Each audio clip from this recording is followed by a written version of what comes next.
as a group of frogs was traveling through the woods. Two of them fell into a deep pit.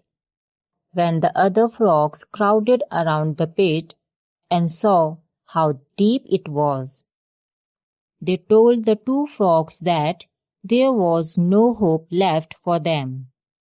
However, the two frogs decided to ignore what the others were saying, and they proceeded to try and jump out of the pit. Despite their efforts, the group of frogs at the top of the pit were still saying that they should give up. Eventually, one of the frogs took heed to what the others were saying, and he gave up, falling down to his death.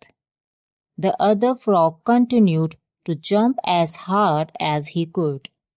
Again, the crowd of frogs yelled at him to stop the pain and just die.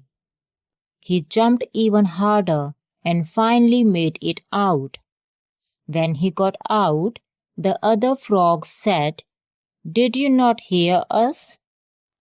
The frog explained to them that he was deaf.